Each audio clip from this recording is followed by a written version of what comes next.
आज हम लोग ये एनसीईआरटी सार संग्रह पढ़ेंगे, जिसमें हम लोग पढ़ने का काम करेंगे आधुनिक इतिहास।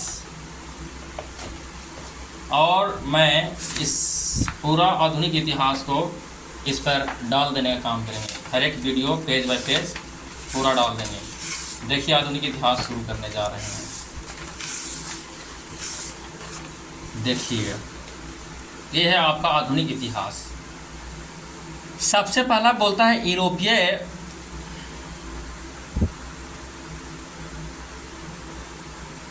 देखिए, ठीक है,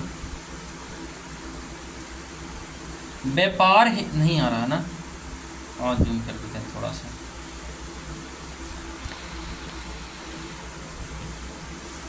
ठीक है, दिख रहा होगा आप लोग के, कोई दिक्कत नहीं होनी चाहिए। ठीक है, चलिए। व्यापार हेतु समुद्री मार्ग से भारत आने वाले प्रथम यूरोपीय कौन थे? साथ साथ बोलिएगा। व्यापार हेतु समुद्री मार्ग से भारत आने वाले प्रथम यूरोपीय पुर्तगाल थे। हम हर एक क्वेश्चन को दो बार बोलने का काम करेंगे, साथ साथ आप बोलिएगा। यूरोप से भारत आने के लिए समुद्री मार्ग की खोज किसके द्वारा की गई? Vasco D gamma. भारत आगमन 17 मई 1498 ईस्वी। कालीकट बंदरगाह के तट पर किसने वास्को डी गामा का स्वागत किया? जमोरिन। कालीकट बंदरगाह के तट पर किसने वास्को डी गामा का स्वागत किया? जमोरिन स्थानीय शासक था। पुर्तगालियों ने भारत में सर्वप्रथम अपना वाणिज्य कोठी कहाँ खोली थी? मैंने कहाँ स्थापित की थी? पुर्तगालियों ने भारत में सर्वप्रथम अपनी व्यापारिक कोठी कहाँ खोली? कोचिन में खोली। पुर्तगाली उपनिवेश का प्रथम वायसराय भारत में कौन नियुक्त हुआ था? प्रथम वायसराय कौन था? और जो प्रथम वायसराय था और वो पुर्तगाली भी होना चाहिए, फ्रांसिस्को अल्मीडा था। प्रथम वायसराय भी था और पुर्तगाली भी था 1505 में। देखिएगा, कुछ नोट में दिया है। भारत में तंबाकू कृषि एवं प्रिंटिंग प्रेस के प्रारंभ करने श्रेय पुर्तगालियों को जाता है। यहाँ पे पुर्तगाली आए थे तो तंबाकू की कृषि और प्रिंटिंग प्रेस दो यहाँ पर दे के गए हैं। शुरुआत उन्होंने ही किया था। भारत में प्रथम प्रिंटिंग प्रेस की स्थापना वर्ष 1556 में गोवा में हुआ था। कहेगा कि सबसे पहले प्रिंटिंग प्रेस भारत में कब हुआ? 1556 में गोवा में हुआ था। बात समझ में आ गई होगी। भारत में पुर्तगाली शक्ति का वास्तविक संस्थापक किसे माना जाता है? पुर्तगाली शक्ति का वास्तविक संस्थापक, यहाँ पुर्तगाल मतलब शक्ति वर्चस्व किसने स्थापना किया था? तो अल्बुकर्क ने किया था। डच भारत में मुख्यतः किस वस्तु को व्यापार करते थे? डच लोग भी आए थे तो डच सूती वस्त्र लेकर जाते थे, सूती वस्त्र लेकर जाते थे। यहाँ पे नीचे कुछ चार्ट दिया गया, थोड़ा सा फिर यहाँ पे आते हैं और उसके बाद हम आपको चार्ट बता देंगे। देखिएगा, यहाँ पे दिया विभिन्न देशों को खोज करता। सबसे वास्को डी गामा को बोलेगा कि वास्को डी गामा ने खोज किसका किया? तो भारत का। और कोलंबस ने अमेरिका का। देखिए, थोड़ा सा कहानी बताएंगे कि वास्को डी गामा और कोलंबस दोनों एक ही जगह से मतलब भारत का खोज करने के लिए निकला था कोलंबस, और वास्को डी गामा खोज करने के लिए निकला था अमेरिका को। लेकिन बीच में रास्ता भटक जाने के कारण वास्को डी गामा भारत पहुंच गया और कोलंबस अमेरिका पहुंच गया, ऐसा बोला जाता है, इतिहास में रखा था। कैप्टन जेम्स कुक ऑस्ट्रेलिया का खोज किया। Captain James cook. तस्मानिया, देखिएगा, याद कीजिएगा, तस्मानिया एवं न्यूजीलैंड को। Bartholomew Dias Cape of Good Hope दक्षिण अफ्रीका को खोज किया था। देखिएगा, हम थोड़ा सा ट्रिक जोड़ना चाहेंगे। Bartholomew Dias Cape of Good hope.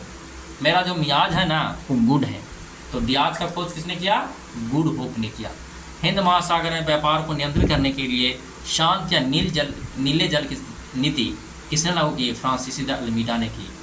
किस वायसराय के काल में गोवा को पुर्तगालियों का औपचारिक मुख्यालय बनाया?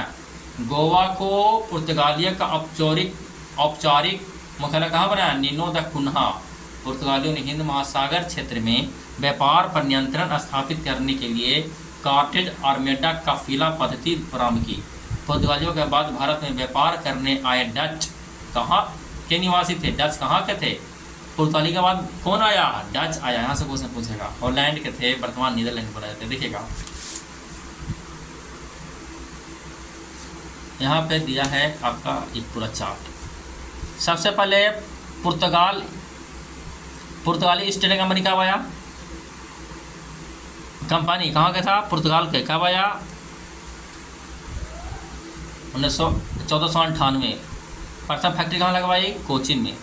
अंग्रेजी ईस्ट इंडिया कंपनी कब आई? ब्रिटेन के था 1600 में सूरत में लगाई। United East India Company of Netherland Holland के थे 1602 में इसमें आई, मुसीलुपट्टनम में आई। Danish East India Company Denmark 1616 में त्रैंकोबार त्रावणकोर में। फ्रांसीसी ईस्ट इंडिया कंपनी कहाँ थे? द इंडस ओरिएंटेस फ्रांस 1664 में आए, सूरत में। यूरोपीय व्यापारी का भारत आगमन देखिए सबसे पहले आया था पुर्तगाल, डच, ब्रिटिश। पुर्तगाल, डच, ब्रिटिश, डेनिश, फ्रांसीसी, स्वीडिश। फिर बोलिएगा पुर्तगाल, डच, ब्रिटिश, डेनिश, फ्रांसीसी, स्वीडिश। डेनिश, फ्रांसीसी, स्वीडिश। यूरोपीय शक्ति में भारत में पुर्तगाली कंपनी ने सर्वप्रथम 1498 में प्रवेश किया और भारत के अंत 1961 में भी यही गए। 1498 में आया और अंत में 1961 में चल गया। देखिएगा यहाँ पे नेक्स्ट, किस यूरोपीय शक्ति द्वारा